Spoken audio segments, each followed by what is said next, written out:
हिमाचल प्रदेश विधानसभा के मानसून सत्र के दूसरे दिन आज नियम 278 के तहत विपक्ष द्वारा लाए गए अविश्वास प्रस्ताव पर चर्चा के दौरान पक्ष व विपक्ष में तीखी नोकझोंक हुई।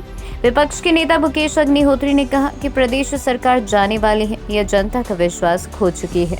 सरकार कर्ज की सीमा बढ़ाने जा रही है। महंगाई बेरोजगारी से जनता परेशान हो गई है। महिला सुरक्षा की बात करने वाले इस सरकार के कार्यकाल में 15,074 रेप व 354 मर्डर हुए हैं। पुलिस भर्ती का मामला सीबीआई को देने के बावजूद इसकी जांच एसआईटी से कराई गई। पेपर बेचने वाले 200 के करीब लोग गिरफ्तार हुए, लेकिन जो पैसा पेपर बेचकर इकट्ठा हुआ वह कहाँ है, इसकी जांच कौन करेगा।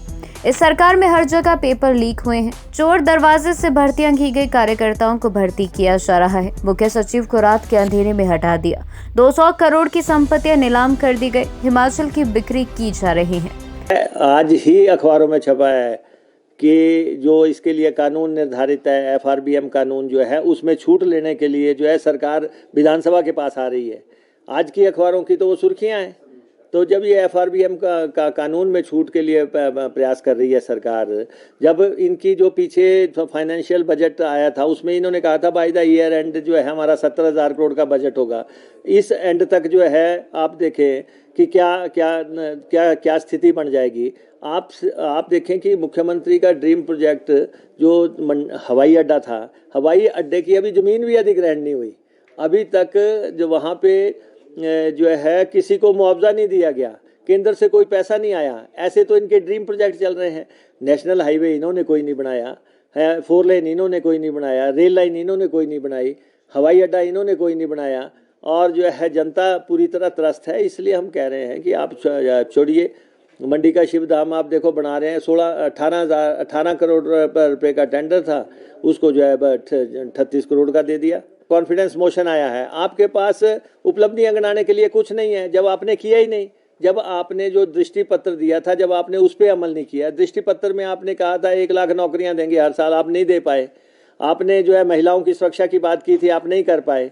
आप नशे को नियंत्रण की बात की थी, आप नहीं कर पाए।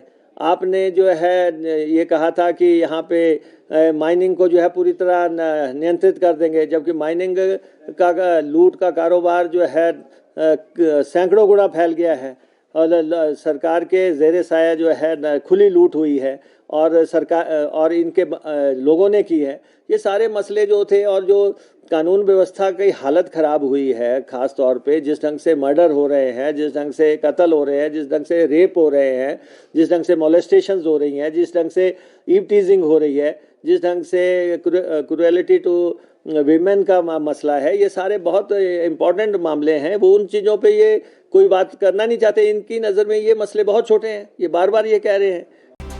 मुख्यमंत्री जयराम ठाकुर ने कहा कि पेपर लीक का मामला जैसे उनके संज्ञान में आया तुरंत जांच के आदेश दिए गए। 204 आरोपी आज सलाखों के पीछे हैं। 2016 में कांग्रेस सरकार में पेपर लीक हुआ। कांग्रेस ने तब पेपर रद्द क्यों नहीं किया?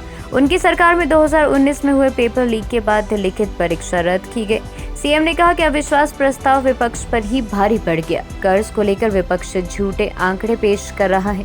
सरकार ने कर्ज की लिमिट से कम कर्ज लिया है। सरकार ने कर्मचारियों की सभी मांगों को पूरा करने का प्रयास किया है। एनपीएस जब लागू हुआ तो कांग्रेस की सरकार भी देश में सबसे पहले प्रदेश की उनकी सरकार ने ही इस पर साइन किए। आज बेवजह इसे तूल दिया जा रहा है।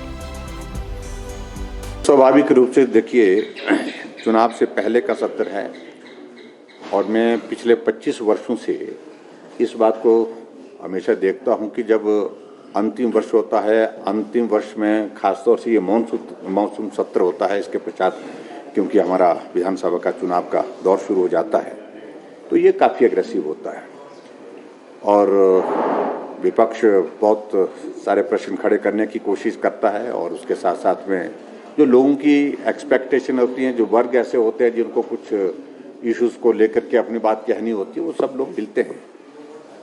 तो खास तौर से अब के इस सत्र में कांग्रेस ने जरूरत तो की और वो नियम के मुताबिक किया, उसमें हमको कुछ टिप्पणी करनी भी नहीं है अविश्वास प्रस्ताव लाने की सरकार के खिलाफ। लेकिन मैं देख रहा हूं कि वो सारा का सारा उन पर भारी पड़ता जा रहा है, उल्टा पड़ता जा रहा है। हमने अपनी ओर से हिमाचल प्रदेश सरकार के लिए कर्मचारियों के तमाम इश्यूज को सॉर्ट आउट करने की कोशिश की, उसमें हम सफल भी हुए हैं। हाँ, ओपीएस एक ऐसा इशू है जिस इशू को लेकर के कर्मचारियों की मांग है, मांग करने का उनका अधिकार भी है। हर व्यक्ति अपने लिए जो है अपने भविष्य की सुरक्षा चाहता है, भविष्य को अच्छा चाहता है, तो इसलिए उनकी मांग जो है उसको उस पर मैं कोई टिप्पणी नहीं कर रहा।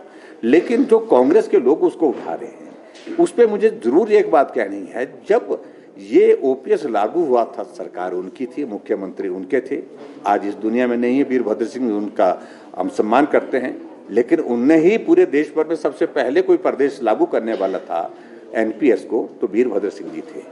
अपने ही नेता ने उनके स्वीकार किया, लागू किया, और लागू करने के बाद आज हमको 20 वर्षों के बाद उस सारे विषय को लेकर के पूछ रहे हैं।